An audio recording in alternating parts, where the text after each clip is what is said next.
Yo, what's up, guys? Decent performance today by Milan in the Coppa Italia semi-final, drawing Inter 1-1.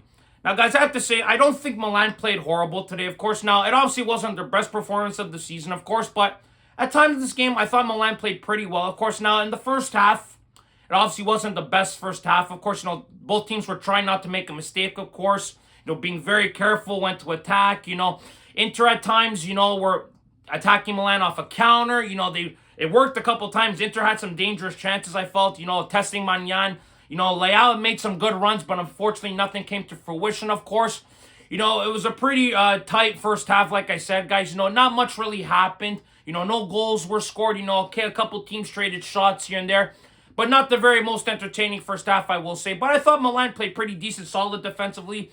They were fighting for 50-50 balls. They were doing their best to try and get a goal early on in the game. Unfortunately, Inter, a solid defensive team, of course, and didn't really give Milan much in that first half, guys. Now, in the second half, was a bit of a different animal, of course. Milan obviously started off the second half with a great goal by Tammy Abraham with that beautiful drop of the shoulder, and then to beat Martinez, bottom corner, guys, it was a spectacular goal by Tammy Abraham, guys. Beautiful goal. He didn't really do much in that first half, So to him get a goal, really good for his confidence, really good for the team, of course.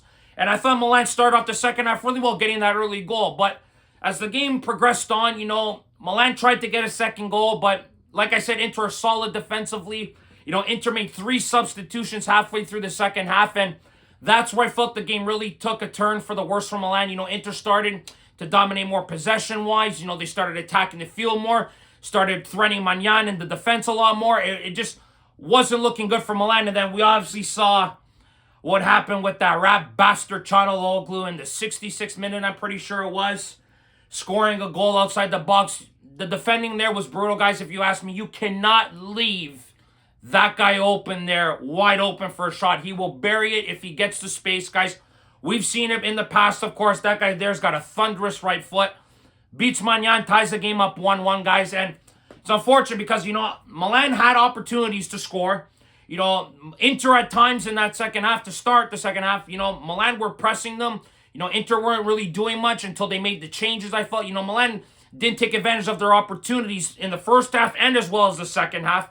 So it was very unfortunate to see Inter score a goal halfway through the second half, tie and get 1-1 on aggregate. Really unfortunate because, guys, I really think now this makes Milan's life a lot more difficult that Inter was able to tie, because that's what I think Inter was looking for, was a draw, because Inter are playing in, obviously, the Champions League. They got Bayern Munich next weekend. They got to play in Serie A, obviously, on the weekend, guys. It's a lot of football for that team. And I think today's draw was a perfect result for them, and that's exactly what they wanted, Get a draw in this first leg, come out hard in the second leg. And like I said, you don't have guys like Lautaro, Dumfries, and DeMarco starting. So to have Milan struggle against guys that are bench players for Inter was not a good sign for the club. You know what I mean, guys? So, and once again, you had guys like Joao Felix, Jimenez, they came into the game, didn't do much. I don't expect them to do much with like 15 minutes to go, guys, but unfortunately, Joao Felix's loan spell has been a disaster, except for that first game against Roma in the Coppa Italia. So he's going back to Chelsea. We all hear about the Milan coming to a verbal agreement with Paratici today, so I'll get into that in a separate video, of course. Now, he's a decent hire. He's the only hire with Serie A experience and vice versa and all other things, guys, running Juventus and all other things. But I'm going to talk about that in another video, guys. But regarding this game today, guys, we all see the holes that this team has. Once again, defensively, there's some problems there, of course. I felt Chal and Gabia played well today. They weren't the problem, of course. But once again, guys, lack of communication at times in this game. Unfortunately, Walker had a moment where he almost had a slip up. Inter almost scored. Magnan bailed him out with a good save there. You saw that jack off, a Cherby chirping Jimenez on the sideline there. You see Simone Inzaghi, outside of his technical line there, getting in the way of Teo on a through ball. Absolutely ridiculous, if you ask me. But like I said, guys, wasn't the worst performance. I thought Milan played well at times in this game. They did do some things in attack that I like. I thought Rafa played okay. Unfortunately, just wasn't enough to break Inter down defensively, guys, other than the Abraham goal. We just did not do enough in attack, guys, to get that second goal. And that's the frustrating part of not only this game, but the entire season, guys. Milan just don't do enough and are not creative enough in finding ways to score goals. You cannot just expect Leao to do it all on his own, or Reinders to get a break and find a goal, or Pulisic.